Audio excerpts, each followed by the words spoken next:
So, in last class, we have discussed about hydrosphere. Okay, hydrosphere, അതിലെ oceanic circulations അല്ലെങ്കിൽ oceanic currents കാര്യം discuss ചെയ്തു. Then how that affect our climate. Okay, ഇത്രയും കാര്യങ്ങൾ പറഞ്ഞിട്ടുണ്ട്. Then finally, നമ്മുടെ hydrological cycle. അതും നിങ്ങൾ പണ്ട് മുതലേ പഠിക്കുന്ന കാര്യമാണ്, നമ്മൾ പറഞ്ഞതുമാണ്. ഓക്കെ, സോ ട്രാൻസ്പിറേഷൻ ഇവാപറേഷൻ പ്രോസസ്സിൽ എന്ത് ചെയ്യും? Water vapour arrived in the atmosphere and from there it will condenses and form clouds. Mainly rain ആയിട്ടാണ് പ്രസിപ്പിറ്റേഷൻ വരുന്നത്. ഓക്കെ, അല്ലെങ്കിൽ അതർ ഫോംസും ഉണ്ട്, സ്നോയും അതേമാതിരിയുള്ള പ്രസിപ്പിറ്റേഷൻ മെത്തേഡ്സ് ഉണ്ട്. Then it will come to the ground. Then again ഇത് എന്ത് ചെയ്യും? നമ്മുടെ ഇൻലാൻഡ് വാട്ടർ സോഴ്സിലേക്ക് പോകും, ഓഷ്യൻസ് അല്ലെങ്കിൽ വാട്ടർ റിസോഴ്സിലേക്ക് പാസ് ചെയ്യും. Part of them stored as ground water. ആ ഒരു ഹൈഡ്രോളജിക്കൽ സൈക്കിളിന്റെ കണ്ടിന്യൂസ് ആയിട്ട്, ആസ് യു നോ, നമുക്ക് ആ ഹൈഡ്രോളജിക് സൈക്കിൾ കൊണ്ടാണ് എന്ത് ചെയ്യുന്നത്? ലൈഫ് എക്സിസ്റ്റ് ചെയ്യുന്നതിന്റെ മെയിൻ ആയിട്ടുള്ള ഒരു റീസൺ ആണ്. Okay, then coming to the last layer or earth system, that is biosphere. Okay, so as you know, biosphere എന്ന് പറഞ്ഞാൽ നമ്മുടെ living beings, okay, living beings exist ചെയ്യുന്ന ആ ഒരു പെർട്ടിക്കുലർ ലെയറിനെയാണ് we are calling as biosphere. So we can say biosphere is the spherical terrestrial layer that comprises of the lower part of atmosphere, the seas, and the upper layers of the soil wherein living organisms exist naturally. Okay, that is our ecosystem. Simply we can say that our ecosystem. So it is actually consists of, we can say, lower part of atmosphere, that is the air we are breathing, etc., and the seas, and the upper layer of soil where the living organisms exist. These all constitute the biosphere. Okay, or we can say ഈ ഒരു particular ഏരിയയിലാണ് എന്ത് ചെയ്യുന്നത്? നമ്മുടെ life exist ചെയ്യുന്നത്.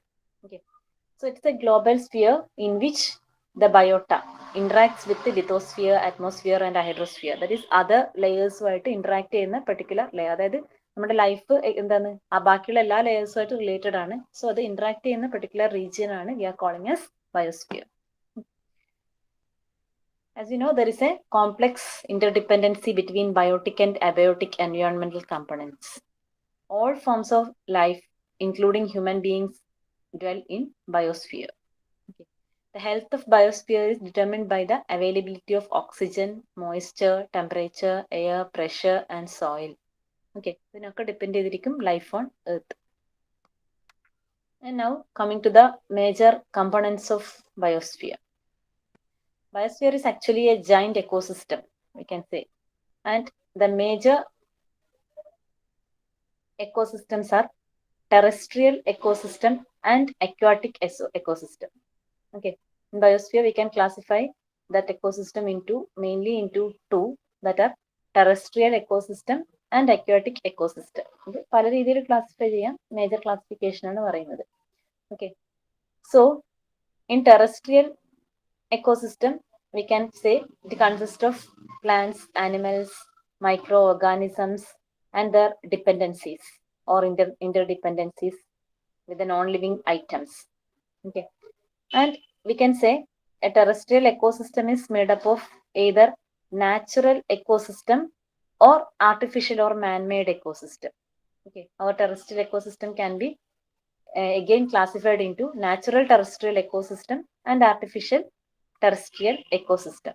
Okay, then coming to the natural terrestrial ecosystem, it consists of mainly mountain ecosystem, grassland ecosystem, and forest, desert areas, islands, etc. Okay, and we can say when there is no human intervention, the ecosystem were sustainable.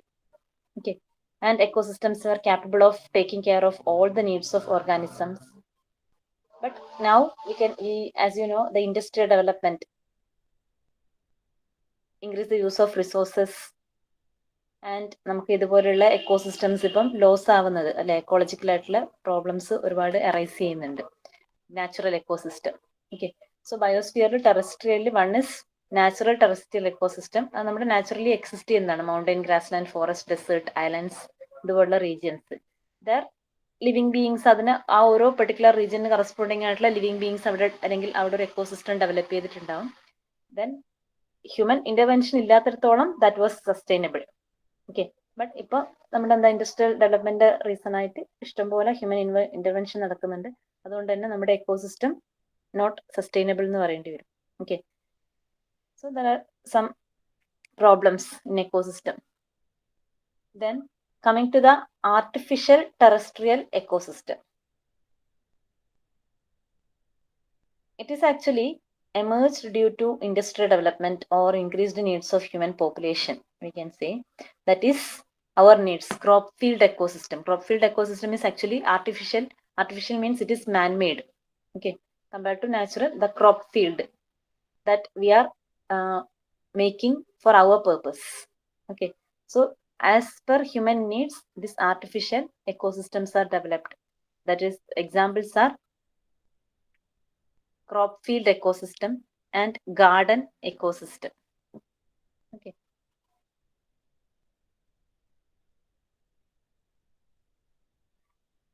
So we can say artificial ecosystem, land is used intensively. That is, we are modified into crop field and irrigated agricultural areas. Okay. So ഒരുപാട് regions ഇതേപോലെ എന്ത് ചെയ്യുന്നുണ്ട്, agricultural പർപ്പസിന് വേണ്ടി use ചെയ്യുന്നുണ്ട്. Then also we are misusing some land areas and we are using pesticides in that field that may cause degradation in the environment. Okay, so that are the terrestrial ecosystem, natural terrestrial ecosystem and artificial terrestrial ecosystem. And the next one is aquatic ecosystem. As the name indicates, it is in water. Okay, so aquatic ecosystem, we can say it consists of marine and freshwater ecosystem. That is natural. Okay, that is aquatic ecosystem also we can classify into what natural aquatic ecosystem and artificial aquatic ecosystem. In natural aquatic ecosystem, there are marine ecosystem. Marine ecosystem means it will includes sea, ocean, etc. Okay, and coming to the freshwater ecosystem, that constitutes our rivers, ponds, lakes, wetlands, etc. Okay, so and coming to the artificial aquatic ecosystem. Artificial aquatic ecosystem means our man-made things, that is aquarium, savage ecosystem. These are artificial aquatic ecosystems. Okay, അപ്പോൾ ഇതൊക്കെ നിങ്ങൾക്ക് familiar ആണ്. Just classification ഒന്ന് ഓർക്കുക. So components we can classify by terrestrial and aquatic ecosystem. In both, we can classify the ecosystem into natural and artificial. Then next is simply we are discussing evolution of biota, that is living beings. As you know, Earth is populated by a large variety of living organisms.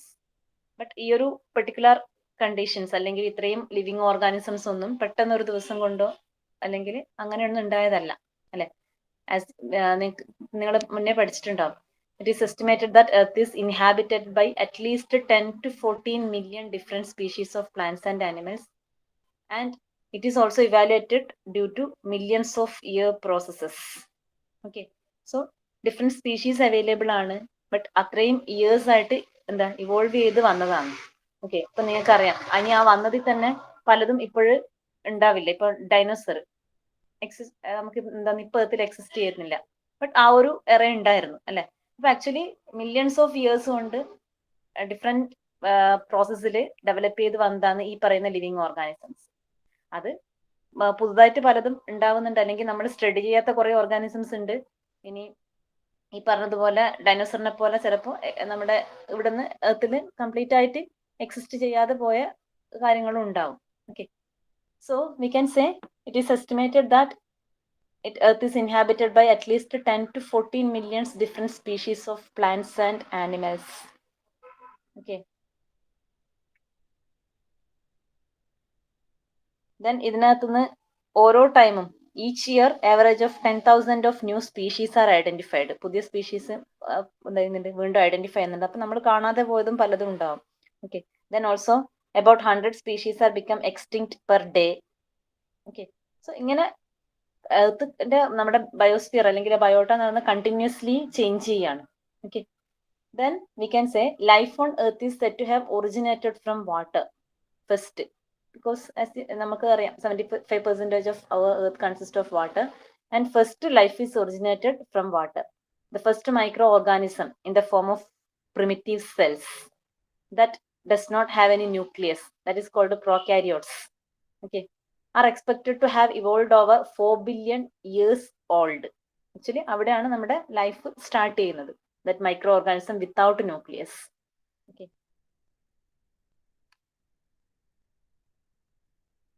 And അത് കഴിഞ്ഞിട്ട് പിന്നെ ഒരു unicellular algaes develop ചെയ്തു. That algae ആണ് actually oxygen അറ്റ്മോസ്ഫിയറിലേക്ക് release ചെയ്ത് start ചെയ്തത്. ഓക്കെ, ദെൻ അതേപോലെ photosynthetic conversion, carbon dioxide, അങ്ങനെ ഡിഫറെന്റ് പ്രോസസ്സ് വഴിയാണ് എന്ത് ചെയ്യുന്നത്, ലൈഫ് എർത്തിൽ വരുന്നത്. So thereafter, during the next 400 million years, the process of evolution created a large number of species and subspecies. It again took millions of years for the flora and fauna, that is our major ഇപ്പോൾ ഉള്ളതിൽ major ആയിട്ട് ബയോസ്ഫിയറിൽ വരുന്നത് Flora and ഫോണ, that is plants and animals. Okay, so ഈ bacterias, micro organisms, bacterias, അതുപോലെയുള്ള algae, fungi, അതുപോലുള്ള small organisms ഒക്കെ വന്നു കഴിഞ്ഞ് വീണ്ടും മില്യൺസ് ഓഫ് ഇയേഴ്സ് കഴിഞ്ഞിട്ടാണ് ഫ്ലോറ ആൻഡ് ഫോണ, that is V can say plants and animals, take several years to develop. Okay, the millions of species that exist on earth now have endured drastic climate changes in its long history. അതുപോലെ പല സ്പീഷീസിനും ഒരുപാട് changes വന്നിട്ട് അല്ലെ, നിങ്ങൾ evolution ഒക്കെ പഠിച്ചിട്ടുണ്ടാവും. So ഒരുപാട് changes വന്നിട്ടാണ് ഇപ്പോൾ ഉള്ള രീതിയിലായിട്ടുണ്ടാവുക. They would have continuously adapted to survive on earth.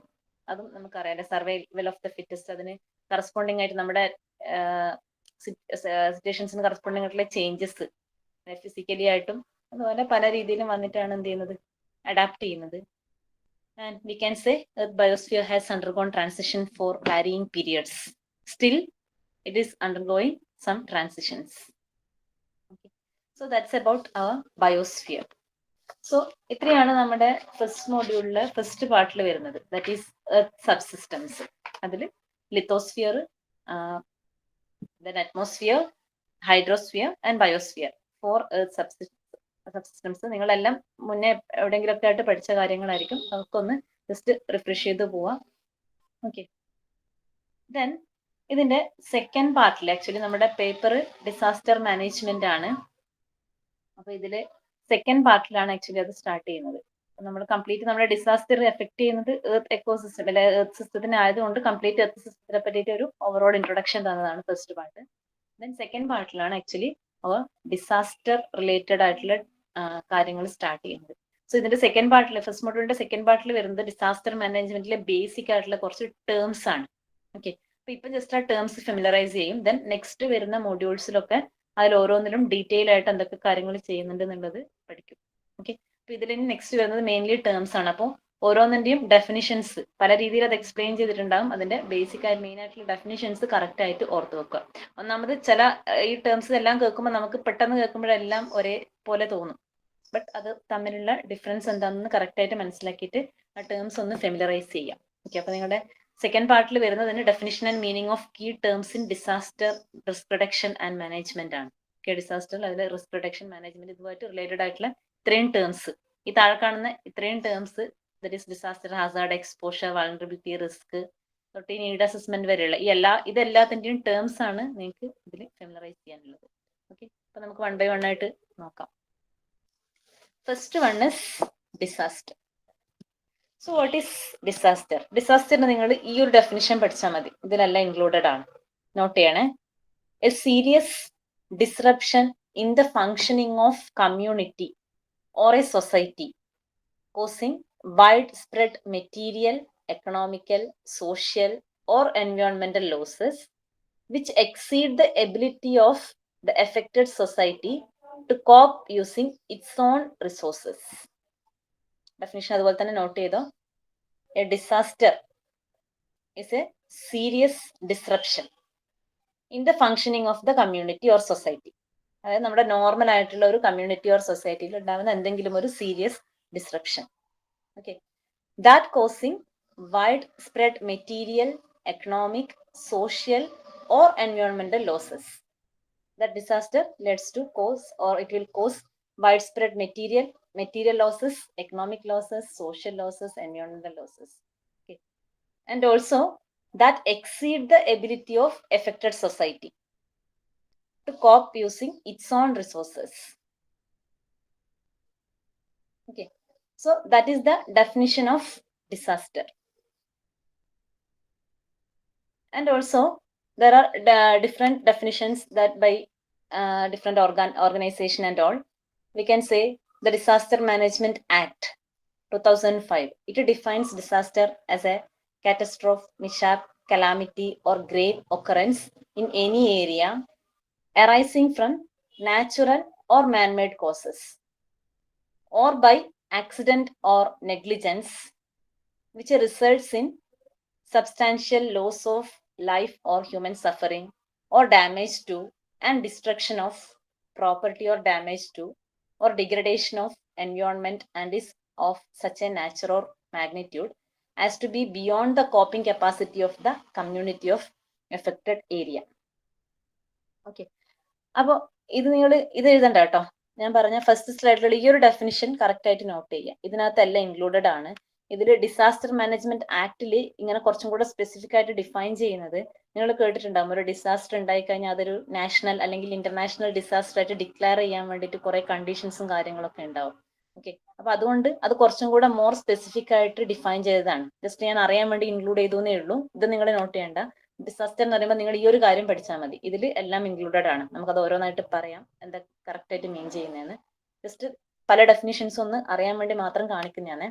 നിങ്ങൾ അധികം ഇതിനകത്തേക്ക് ഫോക്കസ് ചെയ്യേണ്ട, അല്ല മീൻസ് പഠിക്കാനായിട്ട് ഇത് മാത്രമേ പഠിക്കേണ്ടി വരുള്ളൂ. ബാക്കിയൊന്ന് ജസ്റ്റ് ഒരു വായിച്ചിട്ട് അതിനെപ്പറ്റി കുറച്ചുകൂടെ മനസ്സിലാക്കാൻ നോക്കുക. Then United Nations defines disaster as the occurrence of sudden or major misfortune which disrupt the basic fabric and normal functioning of the society or community. Okay. Then International Federation of Red Cross and Red Crescent Societies define disaster as a calamitous event resulting in loss of life, great human suffering and distress, and large-scale material damage. Okay. So ഇങ്ങനെ പല definitions ഉണ്ട്. നമ്മൾ അതിനകത്തുനിന്ന് conclude ചെയ്യേണ്ട കുറച്ച് basic that we can say the characteristic of disaster deduced from these definitions. നിങ്ങൾ ഈ points ഒന്ന് ഓർത്തിട്ട് നമ്മുടെ ഫസ്റ്റ് ഞാൻ എഴുതിയ ഡെഫിനിഷൻ പഠിച്ചാൽ മതി. ഓക്കെ, അപ്പൊ കുറെ ഡെഫിനിഷൻസ്, ഇത് മാത്രമൊന്നുമല്ല, ഇഷ്ടംപോലെ എന്തുണ്ട് ഡെഫിനിഷൻസ് ഉണ്ട് ഡിസാസ്റ്ററിന്. ഓക്കെ, അതിനകത്തുനിന്ന് എല്ലാത്തും നമുക്ക് ഡെഡ്യൂസ് ചെയ്യാൻ പറ്റുന്ന മെയിൻ പോയിന്റ്സ് ഇതൊന്ന് നിങ്ങൾ ഓർക്കുക. ഇതൊന്ന് ഓർത്തിട്ട് നിങ്ങൾ ആ ഫസ്റ്റ് ഡെഫിനിഷൻ പഠിച്ചാൽ മതി. Okay, so disaster is an outcome of a hazard event. Hazard event എന്ന് പറഞ്ഞു കഴിഞ്ഞാൽ നമ്മുടെ ഈ പറയുന്ന പോലെ എർത്ത് ക്വേക്ക്, സുനാമി, സൈക്ലോൺസ്, അതുപോലെയുള്ള ഇവന്റ്സിനാണ് നമ്മൾ ഈ ഹസാർഡ് ഇവന്റ്. ഹസാർഡ് ഡീറ്റെയിൽ ആയിട്ട് നെക്സ്റ്റ് ടോപ്പിക് ആയിട്ട് ഡിസ്കസ് ചെയ്യും കേട്ടോ, എന്താന്ന് പറയാം. അപ്പൊ അതുപോലെയുള്ള എന്തെങ്കിലും ഒരു event. Okay, so it is N outcome of A hazard event. The disaster event has A spatial boundary such as A community. അതെന്ന് വെച്ചാൽ കംപ്ലീറ്റ് ആയിട്ട് വേൾഡ് കംപ്ലീറ്റ് ആയിട്ട് എഫക്ട് ചെയ്യണമെന്നില്ല. ഒരു പെർട്ടിക്കുലർ കമ്മ്യൂണിറ്റീനെ അല്ലെങ്കിൽ ഒരു പെർട്ടിക്കുലർ ഏരിയനെ ആയിരിക്കും എന്ത് ചെയ്യുന്നുണ്ടാവുക, എഫക്ട് ചെയ്യുന്നുണ്ടാവുക.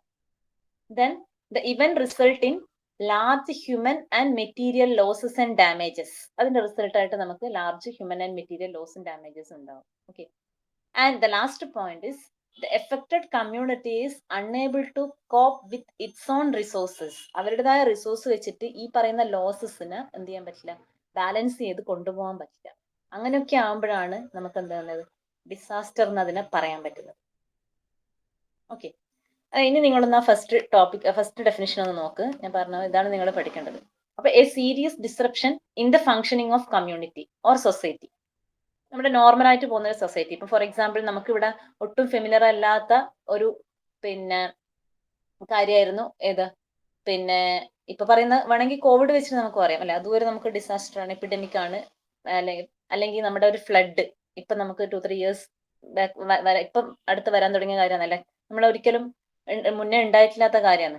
അപ്പൊ അതൊക്കെ ഡിസാസ്റ്റർ ആയിട്ട് പറയുന്നത് എന്തുകൊണ്ടാ, serious disruption in the functioning of community അല്ലെ. നമ്മൾ നോർമലായിട്ട് പോയിക്കൊണ്ടിരുന്ന ഒരു സൊസൈറ്റി, ഇപ്പം നമ്മുടെ കോവിഡ് ഇഷ്യൂ എടുത്തു കഴിഞ്ഞാലും അവിടെ ഒരു സീരിയസ് ഡിസ്റപ്ഷൻ ഉണ്ടായിട്ടുണ്ട് അല്ലെ, നോർമൽ ഫങ്ഷനിങ്ങിനെ കംപ്ലീറ്റ് ആയിട്ട് എഫക്ട് ചെയ്തിട്ടുണ്ട്. And wide spread material, economical, social or എൻവയോൺമെന്റൽ ലോസസ്.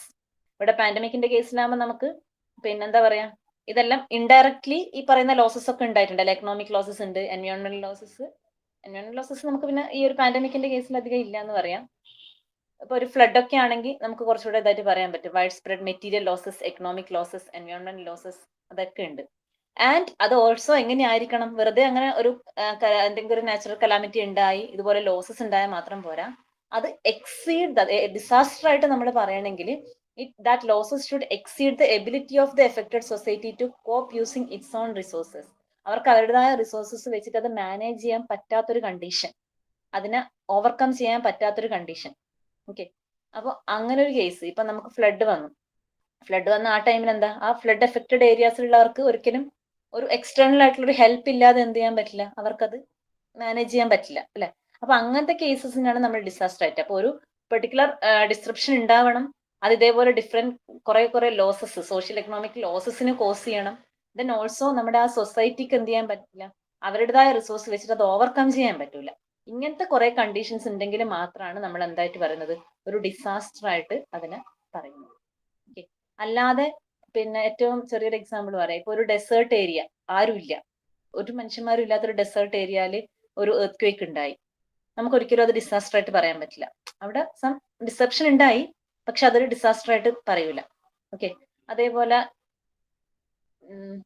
എന്താ പറയാ, നമ്മുടെ വോൾക്കാനിക് ഇറപ്ഷൻ, അതും ഇതേപോലെ നമുക്ക് ആരും ഇല്ലാത്തൊരു സ്ഥലത്ത് അല്ലെങ്കിൽ ഒന്നിനെ എഫക്ട് ചെയ്യാണ്ട് ഒരു സ്ഥലത്ത് ഉണ്ടായി എന്ന് വെച്ചിട്ട് എന്ത് സംഭവിക്കാൻ പോകുന്നില്ല, അത് നമുക്കൊരു ഡിസാസ്റ്റർ ആയിട്ട് പറയാൻ പറ്റില്ല. മനസ്സിലായോ? ഇപ്പൊ ഒരു ഡിസാസ്റ്റർ എന്ന് പറയണമെങ്കിൽ അത് ഇതുപോലെ ഒരു നോർമൽ സൊസൈറ്റീനെ എഫക്ട് ചെയ്യണം, ലോസസ് ഉണ്ടാവണം, അത് എന്താ ആ ഒരു സൊസൈറ്റിക്ക് എന്താ സ്വന്തമായിട്ട് ഹാൻഡിൽ ചെയ്യാൻ പറ്റാത്തൊരു കണ്ടീഷൻ, ഇങ്ങനെയൊക്കെ ഉണ്ടെങ്കിലാണ് നമ്മൾ എന്ത് പറയുന്നത്, ഒരു ഡിസാസ്റ്റർ എന്ന് പറയുന്നത്. ഓക്കെ, അപ്പൊ ഈ പോയിന്റ്സ് ഒന്ന് ഓർക്കുക. That characteristics of A disaster, from the definition V can say it's an outcome of hazardous event and it has spatial boundaries, that is ഒരു കമ്മ്യൂണിറ്റിനെ ആയിരിക്കും effect ചെയ്യുന്നുണ്ടാവുക. then event result in large human and material losses and damages and affected community is unable to cope with its own resources. Okay, so that are the main, we can say it is a disaster. A disaster happens when a hazard impact on vulnerable population and causes damages, casualties and disruption. Then for better illustration, we can say disaster is any hazard, flood, earthquake, cyclone, which is a triggering event along with the greater vulnerability. ഞാൻ ഈ Hazard, vulnerability ഒക്കെ നമുക്ക് ഇനി discuss ചെയ്യാനുള്ള terms ആണ് കേട്ടോ, ആ time detail ആയിട്ട് പറയാം. then would lead to disaster causing greater loss to life and property. ഇതവിടെ ഇരിക്കട്ടെ, നമുക്ക് ആ ഹസാർഡും ഈ വൾണറബിലിറ്റിയും കൂടെ എന്താന്ന് പറഞ്ഞു കഴിഞ്ഞിട്ട് ഈ സെന്റൻസിലോട്ട് വരുന്നതായിരിക്കും നല്ലത്. ഓക്കെ, then ഇത് world distribution of disaster 91 to 2005 വരെയുള്ള ഡിസാസ്റ്റേഴ്സ്, ഡിഫറെന്റ് ഡിസാസ്റ്റേഴ്സിന്റെ ഡീറ്റെയിൽസ് ആണ്. അതിൽ 32% flood, windstorm, earthquake, tsunami, then epidemic, wildfire, drought. Okay, അതുപോലുള്ള ഡിഫറെന്റ് ഡിസാസ്റ്റേഴ്സ് ഉണ്ടായിട്ടുണ്ട്. ദെൻ അതിന്റെ ഇമ്പാക്ട്സ്, ഡിസാസ്റ്ററിന്റെ impacts, loss of life, property damage, loss of livelihood, agriculture, damage to environment, health epidemics, contamination. These are the main impacts of disasters. അത് നമ്മൾ not ചെയ്തോട്ടെ, impacts of disasters, loss of life, property damage.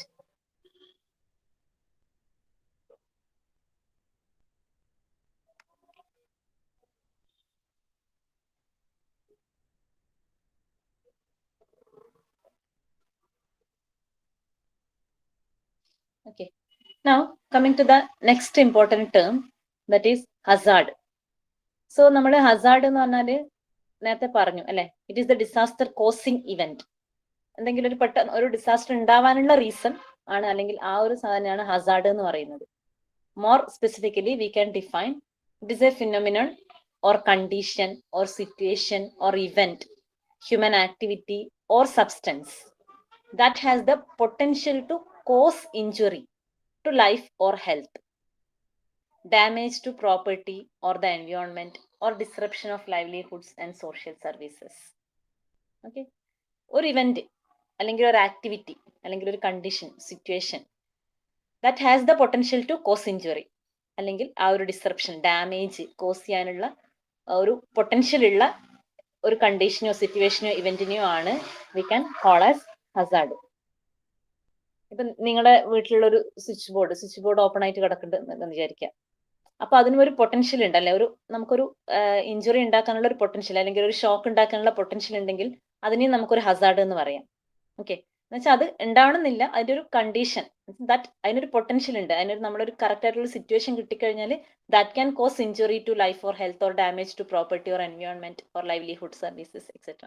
അപ്പൊ അങ്ങനെ ഒരു potential ഉള്ള ഏതൊരു കണ്ടീഷനെയും situation event അല്ലെങ്കിൽ ഹ്യൂമൻ ആക്ടിവിറ്റി ഇതിനൊക്കെ എന്ത് പറയാം, ഹസാർഡ്.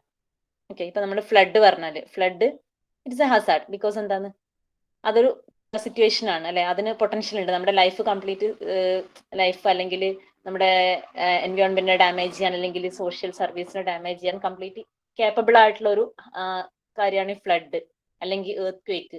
അപ്പൊ ഇതിനൊക്കെ നമുക്ക് എന്ത് പറയാം, ഹസാർഡ് എന്ന് പറയാം. അപ്പൊ ഹസാർഡ് എന്ന് പറഞ്ഞാൽ ആ ഡിസാസ്റ്ററിലേക്ക് ലീഡ് ചെയ്യുന്ന ആ ഒരു ട്രിഗറിങ് ഇവന്റ് ആണ്.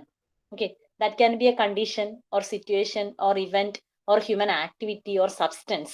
ഇപ്പൊ ചിലപ്പോ നമ്മുടെ ഈ ന്യൂക്ലിയർ ഹസാർഡ്സ് ഉണ്ട്, ന്യൂക്ലിയർ ഡിസാസ്റ്റേഴ്സ് ഉണ്ട് അല്ലെ. അപ്പൊ നമ്മുടെ ഈ ന്യൂക്ലിയർ റിയാക്ടേഴ്സ് എന്നൊക്കെ പുറത്ത് വരുന്ന ചില സബ്സ്റ്റൻസ് എന്താണ്, അതിന് ദാറ്റ് ഹാവ് ദ പൊട്ടൻഷ്യൽ. അപ്പൊ ഈ ഹസാർഡ് എന്ന് പറഞ്ഞാൽ അത് സബ്സ്റ്റൻസും ആവാം അല്ലെങ്കിൽ ഒരു സിറ്റുവേഷൻ ഇവന്റ് എന്തും ആവാം. That has the potential to cause injury to life or health or damage to property or environment. Okay, or disruption of livelihood and social services. So അങ്ങനെയുള്ള ഏതൊരു പൊട്ടൻഷ്യലുള്ള എന്തൊരു സംഭവത്തിനും നമുക്ക് എന്താ പറയാ, ഹസാർഡ് എന്ന് പറയാം. Okay, and we can classify different category ആയിട്ട് classify ചെയ്യാം. അതിൽ ബ്രോഡ് ആയിട്ട് നമുക്ക് പറയുമ്പോൾ natural and manmade hazards are there. Okay, coming to the natural hazards, it is caused because of natural phenomenon. അതായത് നമ്മുടെ ഏർത്തിൽ നടക്കുന്ന പല പ്രോസസ്സിനെ കൊണ്ടും അല്ലെങ്കിൽ ഏർത്ത് ക്രസ്റ്റിൽ നടക്കുന്ന പ്രോസസ്സിനെ കൊണ്ടോ പല റീസൺസ് കൊണ്ട് നാച്ചുറൽ ആയിട്ടുള്ള കംപ്ലീറ്റ്ലി നാച്ചുറൽ ആയിട്ട് ഒക്കർ എന്താണ് we are calling as natural hazards. That is meteorological, geological or biological origin. ഈ ഒറിജിൻ വെച്ചിട്ടുള്ള ക്ലാസിഫിക്കേഷൻ നെക്സ്റ്റ് വരുന്നുണ്ട് കേട്ടോ, അത് നമുക്ക് പറയാം. സിംപ്ലി നാച്ചുറൽ എന്ന് പറയുമ്പോൾ നമുക്ക് cyclones, tsunami, earth quake, volcanic eruption, ഇവിടെ ഒന്നും നമ്മുടെ ഹ്യൂമൻ ഇന്റർവെൻഷൻ ഒന്നും ഇല്ല, but naturally completely it occurs naturally. That അപ്പൊ ഇതൊക്കെ ഹസാർഡ്സ് ആണ്. കാരണം എന്താ, ഇതിനൊക്കെ നമ്മുടെ ഈ പറയുന്ന ഒരു ഡിസാസ്റ്ററിലേക്ക് ലീഡ് ചെയ്യാനുള്ള കാപ്പബിലിറ്റി അല്ലെങ്കിൽ പൊട്ടൻഷ്യൽ ഉള്ള കാര്യങ്ങളാണ് ഈ പറയുന്നതൊക്കെ. Okay, these are natural hazards, cyclone, സുനാമീസ്, earthquake and volcanic eruption etc. Okay, and coming to the man-made hazards, that is due to human negligence അല്ലെങ്കിൽ നമ്മുടെ ആ ഒരു ഇൻഡസ്ട്രിയൽ ആക്ടിവിറ്റീസും ഉണ്ട്. These are associated with industries or energy generation facilities. നമ്മുടെ nuclear റിയാക്ടേഴ്സിലൊക്കെ പറയുന്നുണ്ടാവുന്ന അല്ലെങ്കിൽ Bhopal tragedy ഉണ്ടായിട്ടുണ്ട് അല്ലെ. അപ്പൊ അതൊക്കെ എന്താണ് നമ്മുടെ ഹ്യൂമൻ നെഗ്ലിജൻസ് കൊണ്ട് റിസൾട്ട് ചെയ്യുന്നതാണ് man-made hazards. Facilities and include explosions, leakage of toxic waste, pollution, dam failure etcetera. Okay, അല്ലെങ്കിൽ ഇപ്പൊ നമുക്കൊരു മേജർ ആക്സിഡന്റ്, ഇപ്പം ഒരു നമ്മുടെ നോർമലായിട്ട് വേറൊരു കാര്യം ഉണ്ടാകുന്നതാണ് ഗ്യാസ് ലീക്കേജ് ഒക്കെ ഉണ്ടാകുന്നത് അല്ലെ. അതും എന്താവുന്നുണ്ട്, വലിയൊരു ഡിസാസ്റ്റർ അല്ലെങ്കിലും ചെറിയ രീതിയിലുള്ള ഒരു പ്രോബ്ലംസ് അല്ലെ ക്രിയേറ്റ് ചെയ്യുന്നുണ്ട്. അല്ലെങ്കിൽ ഭോപ്പാൽ ട്രാജഡി ഒക്കെ എന്താണ് വലിയൊരു ഡിസാസ്റ്റർ തന്നെയാണ് അല്ലെ. അത് ഒരുപാട് ലൈഫ് അല്ലെങ്കിൽ ഒരുപാട് ലോസസ് ഉണ്ടായിട്ടുണ്ട്. അപ്പൊ അതുപോലെ ഹ്യൂമൻ നെഗ്ലിജൻസ് കൊണ്ട് ഉണ്ടാവുന്ന അല്ലെങ്കിൽ ഒരു ആക്സിഡന്റ്, നമുക്ക് വേണമെങ്കിൽ റോഡ് ആക്സിഡൻസിനെയും പറയാം. ഇപ്പൊ റോഡ് ആക്സിഡൻസ് പറയുമ്പോൾ കുറച്ച് ആൾക്കാരായിരിക്കും, ബട്ട് ഒരു ഷിപ്പ്, ഇപ്പൊ ടൈറ്റാനിക്കിന്റെ ഇവന്റ് അല്ലെങ്കിൽ നമുക്ക് ഒരു പ്ലെയിൻ ക്രഷ്, അതിലൊക്കെ എന്താവും ഇഷ്ടംപോലെ ലോസ് ഉണ്ടാവുന്നുണ്ട്. ഓക്കെ, അതും ആക്ച്വലി എന്താ നമ്മുടെ മാൻമെയ്ഡ് ഹസാർഡ്സിന്റെ കൂട്ടത്തിൽ നമുക്ക് പറയാൻ പറ്റുന്ന കാര്യങ്ങളാണ്, ആക്സിഡൻസും എല്ലാം. ഓക്കെ, ഇപ്പൊ ന്യൂക്ലിയർ റിയാക്ടേഴ്സിന് എക്സ്പ്ലോഷൻസ് അല്ലെങ്കിൽ ആക്സിഡൻസ് അല്ലെങ്കിൽ പൊല്യൂഷൻ, ഡാം ഫെയിലിയർ അല്ലെ, അതുപോലെ ഇൻഡസ്ട്രിയൽ ആയിട്ടുള്ള അല്ലെങ്കിൽ ആ ഹ്യൂമൻ നെഗ്ലിജൻസ് കൊണ്ട് ഉണ്ടാവുന്ന എല്ലാ ഹസാർഡ്സിനെയും we can call it as manmade hazards. ഇനി ചില ഹസാർഡ്സ് ഉണ്ട് അതിൽ നാച്ചുറൽ എഫക്ട്സും ഉണ്ട്, അതേപോലെ ഹ്യൂമൻ മാൻമെയ്ഡും, രണ്ടും കൂടെ പറയാൻ പറ്റുന്ന കാര്യങ്ങൾ. For example land slides, flood, drought, fire, that is actually socio natural hazards എന്ന് പറയാം. Since there causes are both natural and man-made. നിങ്ങൾക്കറിയാം ലാൻഡ് സ്ലൈഡ്സ് ഇപ്പം നമുക്ക് ഇവിടെ കേരളത്തിൽ എപ്പോഴും മുന്നേ ഒന്നും ഇല്ലാത്ത കാര്യം, ഇപ്പൊ ഉണ്ട്. അതിന്റെ റീസൺ എന്താ, ഇപ്പൊ കംപ്ലീറ്റ് നാച്ചുറൽ അല്ല. ഇപ്പൊ എർത്ത് ക്വേക്ക് ഒക്കെ ഒരു ഏരിയയിൽ ഉണ്ട് എന്ന് പറഞ്ഞു കഴിഞ്ഞാല്, ഒരു പെർട്ടിക്കുലർ ഏരിയയിൽ എർത്ത് ക്വേക്ക് ഉണ്ട് എന്ന് പറഞ്ഞാൽ അവിടെ നാച്ചുറൽ ആയിട്ടുള്ള റീസൺസ് ഉണ്ട്. അത് കുറെ ഇടക്കിടക്ക് റീസൺ എന്താ ചെയ്യും, ഫ്രീക്വന്റ് ആയിട്ട് ഒക്കർ ചെയ്യുന്നതായിരിക്കും. അല്ലെങ്കിൽ വോൾക്കാനിക് ഇറപ്ഷൻ, അതൊക്കെ നമുക്ക് കംപ്ലീറ്റ്ലി നാച്ചുറൽ ആണ്. ബട്ട് ലാൻഡ് സ്ലൈഡ്സും ഫ്ലഡും ഒക്കെ എന്താണ് ശരിക്കും ഹ്യൂമൻ ഇന്റർവെൻഷനും കൂടിയാണ്. അല്ലെ, നിങ്ങൾക്ക് ഇപ്പം അറിയുന്ന പോലെ തന്നെ നമ്മൾ ഒരുപാട് ഇൻഡസ്ട്രിയൽ ഡെവലപ്മെന്റിന് വേണ്ടിയിട്ട് അല്ലെങ്കിൽ വേറെ പല സോഷ്യൽ ആക്ടിവിറ്റീസിനും വേണ്ടിയിട്ട് നാച്ചുറലിൽ നമ്മളായിട്ട് എന്തെങ്കിലും ചേഞ്ചസ് വരുത്തുന്നത് കൊണ്ടാണ് ആക്ച്വലി ഇപ്പൊ ലാൻഡ് സ്ലൈഡ്സും ഫ്ലഡും ഒക്കെ അല്ലെ ഡ്രോട്ട് ഇതൊക്കെ ഉണ്ടാവാനുള്ള മെയിൻ റീസൺസ് എന്താണ് കംപ്ലീറ്റ്ലി നാച്ചുറൽ അല്ല, നാച്ചുറൽ സ്ട്രക്ചർ അതിനെ എഫക്ട് ചെയ്യുന്നുണ്ടെങ്കിലും കൂടെ ഹ്യൂമൻ ഇന്റർവെൻഷനും കൂടെ അവിടെ ഉള്ളത് കൊണ്ടാണ്. അപ്പൊ അതുകൊണ്ടാണ് ഇതിനെ നമുക്ക് സോഷ്യോ നാച്ചുറൽ ഹസാർഡ്സ് എന്ന് പറയേണ്ടി വരും. ഓക്കെ, അതായത് നാച്ചുറൽ റീസണും ഉണ്ട്, പ്ലസ് നാച്ചുറൽ നോർമലായിട്ട് നിൽക്കുവാണെങ്കിൽ കുഴപ്പമില്ലായിരുന്നു, ബട്ട് നാച്ചുറലി നടത്തുന്ന ഹ്യൂമൻ ഇന്റർവെൻഷൻ കൊണ്ടുണ്ടാവുന്ന കാര്യങ്ങൾ അതിന് സോഷ്യോ നാച്ചുറൽ ഹസാർഡ്സ് എന്നും പറയും. Okay, so that is the major category. Then based on the origin we can classify hazard as biological hazards that arise from organic materials, living organisms such as disease vectors, toxins and other bioactive substances. അതായത് epidemic diseases, ഇപ്പം നമുക്ക് പറയാൻ പറ്റുന്ന നമ്മുടെ ഒരു ഇപ്പം പറയുന്ന Covid, അത് ബയോളജിക്കൽ ഹസാർഡ് ആണെന്ന് പറയാം. ഓക്കെ, അതിൽ ഈ പറഞ്ഞ പോലെ എന്താ നമുക്ക് ഈ പറയുന്ന എല്ലാ കാര്യങ്ങളും അല്ലെ ഒരു ഡിസാസ്റ്ററിന് വേണ്ട അല്ല, ഡിസാസ്റ്ററിന് കംപ്ലീറ്റ്ലി ഡിസാസ്റ്റർ എന്ന് പറയാൻ പറ്റില്ലെങ്കിലും നമുക്കൊരു എപ്പിഡമിക് അല്ല സോഷ്യൽ, അതുപോലെ ഹ്യൂമൻ ലോസ് ഉണ്ടായിട്ടുണ്ട്, എക്കണോമിക് ലോസ് ഉണ്ട്, ദെൻ നമുക്ക് നമ്മുടെ റിസോഴ്സസ് വെച്ചിട്ട് ഇപ്പം എന്താണ് അത്യാവശ്യം അല്ലെ ഒരുവിധം മാനേജ് ചെയ്യാൻ പറ്റുന്ന മാത്രമേ ഉള്ളൂ. ഓക്കെ, എനിവേ അതും എന്താ അത് ആക്ച്വലി ഒരു ബയോളജിക്കൽ ഹസാർഡാണ്. എന്താണ് ഓർഗാനിക് മെറ്റീരിയൽസ് അല്ലെങ്കിൽ living organism, disease vectors, toxins അതുപോലുള്ള സബ്സ്റ്റൻസ് ഉണ്ടാവുന്നതാണ് ഏത് biological hazards. Example, epidemic diseases. Then geological hazards. അത് ആക്ച്വലി നമ്മുടെ originate from the process or phenomenon internal to the earth, that is volcanic eruption, earthquake, അതൊക്കെ completely internally എർത്തിന്റെ അകത്ത് originate, അതിന് geological hazard എന്ന് പറയും. ദെൻ ഹൈഡ്രോ മെറ്റീരിയോളജിക്കൽ ഹസാർഡ്സ്, അത് atmospheric, hydrological and oceanic processes ഉണ്ട്. That is hurricanes, drought, tornado, flood. Okay, അതൊക്കെയാണ് ഹൈഡ്രോമെൻ, അതായത് നമ്മുടെ വാട്ടർ റിലേറ്റഡ് അല്ലെങ്കിൽ ഹൈഡ്രോളജിക്കൽ റിലേറ്റഡ് ആയിട്ടുള്ള ഹസാർഡ്സ്. ദെൻ ടെക്നോളജിക്കൽ ഹസാർഡ്, അത് ആക്ച്വലി മാൻമെയ്ഡ് ആണ്, completely arise from technical or structural failures, industrial conditions, dangerous procedures. Technological hazards completely manmade ഹസാർഡ്സിൽ വരുന്നതാണ്. ബാക്കിയുള്ളതിൽ നമ്മളെ രണ്ടിലും വരുന്ന കാര്യങ്ങൾ ഉണ്ടാവും. Okay, so based on origin we have biological, geological, hydrometeorological, technological, then നമുക്ക് ഇതേപോലെ തന്നെ ആക്സിഡൻസ് അതുപോലെയുള്ള എല്ലാ ഹസാർഡ്സും പറയാം.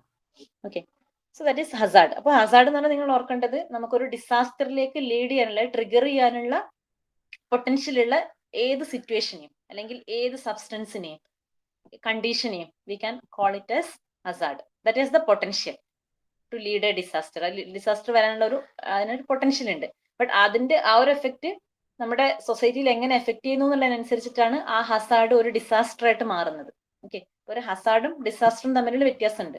ഹസാർഡ് എന്ന് പറഞ്ഞു കഴിഞ്ഞാൽ ഈ പറഞ്ഞ എല്ലാത്തിനും നമുക്ക് ഹസാർഡ് എന്ന് പറയാം, ബട്ട് അതൊരു ഡിസാസ്റ്റർ ആവുന്നത് നമ്മൾ ഈ പറയുന്ന സർട്ടൻ ലെവൽ ഓഫ് ലോസസ് ഉണ്ടായി, അത് നമുക്ക് ആ ഒരു കമ്മ്യൂണിറ്റിക്ക് ഹാൻഡിൽ ചെയ്യാൻ പറ്റുന്നില്ല, ആ ഒരു കണ്ടീഷനൊക്കെ വരുമ്പോഴാണ് ആക്ച്വലി ഹസാർഡ് എന്തായിട്ട് മാറുന്നത്, ഡിസാസ്റ്റർ ആയിട്ട് മാറുന്നത്. Okay. The next important term is vulnerability. നമ്മൾ നേരത്തെ പറഞ്ഞു ഒരു vulnerability എന്ന് പറഞ്ഞ ടേം പറഞ്ഞു. It is actually the extent to which a community, structure, services or geographic area is likely to be damaged or disrupted by the impact of particular hazard on account of their nature, construction and proximity to hazardous terrains or a disaster prone area. Okay, അതായത് നമ്മുടെ ഒരു particular structure അല്ലെങ്കിൽ service അല്ലെങ്കിൽ ഏരിയന്റെ ആ ഒരു capability means നമ്മുടെ ഈ ഒരു ഹസാർഡ് ഒക്കർ ചെയ്താൽ അതിന് എത്രമാത്രം ഇതിന് എന്ത് ചെയ്യാൻ പറ്റും, കോപ്പ് ചെയ്യാൻ പറ്റും.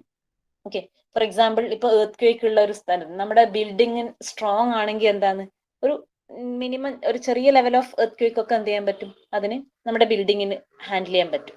ഇപ്പൊ നമ്മുടെ ബിൽഡിംഗ് അത്രയും വൾണറബിൾ അല്ല എന്ന് പറയാം, അല്ലെങ്കിൽ ആ ഒരു ലെവലിലുള്ള എർത്ത് ക്വേക്കിന് നമ്മൾ വൾണറബിൾ അല്ല, ബട്ട് ഒരു സർട്ടൻ ലെവൽ കഴിഞ്ഞാൽ എന്തായിരിക്കും, ചിലപ്പോൾ വൾണറബിൾ ആയിരിക്കും. അല്ലെങ്കിൽ ഇപ്പം ആൾക്കാരുടെ കാര്യം പറയുകയാണെങ്കിൽ ഇപ്പൊ ഒരു ഫ്ലഡ് വന്നു, അല്ലെങ്കിൽ അതുപോലെയുള്ള എന്തെങ്കിലും ഒരു ലാൻഡ് സ്ലൈഡ്സ് എന്തെങ്കിലും ഒരു കാര്യം, ഒരു ഹസാർഡ് ഉണ്ടായി, അതിൽ നമുക്ക് പറയാൻ പറ്റും ഇപ്പം ഏജ്ഡ് ആയിട്ടുള്ള ആൾക്കാർ, അല്ലെങ്കിൽ എന്താ പറയാ ഡിസീസ് ഒക്കെ ഉള്ള ആൾക്കാർ, അല്ലെങ്കിൽ നമുക്ക് പറയാം കുട്ടികൾ അല്ലെ ചിൽഡ്രൻ, അങ്ങനെയുള്ള ഒരു കാറ്റഗറി ഉണ്ടാവും. അതായത് കൂടുതൽ വൾണറബിൾ ആയിട്ടുള്ളത്.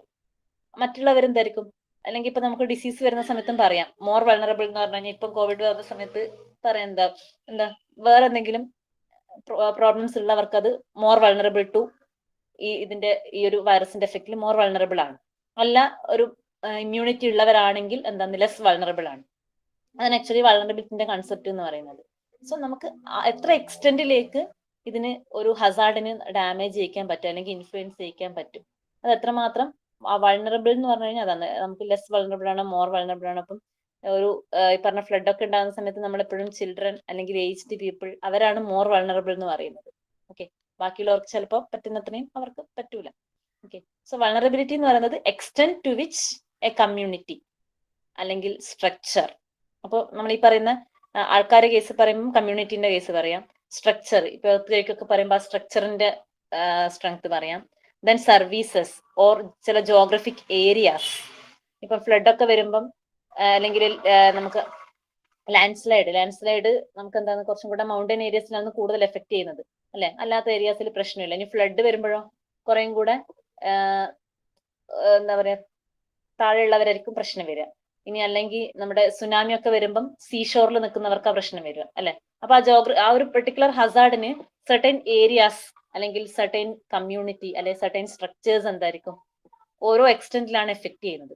So that extent to which a community, structure, services or geographic area is likely to be damaged or disrupted by the impact of a particular hazard on account of their nature, construction and proximity to hazardous terrains or a disaster prone area. That is called vulnerability. Okay, and we can classify it into two: physical and socio-economic vulnerability. That is, physical vulnerability means it is based on physical condition of people and elements at risk, such as building, infrastructure, etc. And their proximity, location, nature of the hazard. അതാണ് നമ്മൾ നേരത്തെ പറഞ്ഞ സീഷോറിലുള്ളവർക്ക് അല്ലെ building. പിന്നെ നമുക്ക് example പറയാം. It also relate to the technical capability of building and structures to resist the forces acting upon them during a hazard event. അപ്പൊ നമുക്ക് ബിൽഡിങ്സിന്റെ കേസ് പറയുകയാണെങ്കിൽ അതിന് ടെക്നിക്കൽ കാപ്പബിലിറ്റി, ഞാനിപ്പോ പറഞ്ഞല്ലോ ഒരു എർത്ത് ക്വേക്ക് ഉണ്ടാവുകയാണെങ്കിൽ നമ്മുടെ ബിൽഡിംഗ് അത്യാവശ്യം സ്ട്രോങ് ആണെങ്കിൽ അതിന് റെസിസ്റ്റ് ചെയ്യാൻ പറ്റും. ഓക്കെ, അല്ലെങ്കിൽ എന്താവും ചെറിയൊരു എർത്ത് ക്വേക്ക് ഉണ്ടാകുമ്പോൾ തന്നെ ചിലപ്പോൾ കംപ്ലീറ്റ് ഡാമേജ് ആവുന്ന ബിൽഡിങ്സ് ഉണ്ടാവാം. Okay, that is the physical vulnerability. The settlements which are located in hazardous slopes or unsafe areas exposes the people to hazard even if they are designed well for earthquake forces. ഇനി എത്ര നന്നായിട്ട് എടുത്താലും ചിലപ്പോൾ ചില ഏരിയയിൽ okay, അതായത് ആ building very strong ആണ്, ബട്ട് ചില ഏരിയാസിൽ ജോഗ്രഫിക്കൽ ഏരിയാസിൽ എന്തായിരിക്കും അൺസേഫ് ഏരിയാസിൽ അത് മോർ വൾണറബിൾ ആവാം. ഓക്കെ, സോ ഫിസിക്കൽ വൾണറബിലിറ്റി എന്ന് പറഞ്ഞാൽ condition of people and elements at risk. Okay, then coming to socio-economic vulnerability. The socio-economic condition of the people also determine the impact of the hazard. അത് correct ആയിട്ട് മനസ്സിലാവണമെങ്കിൽ ഈ ഒരു example നോക്കിയാൽ മതി.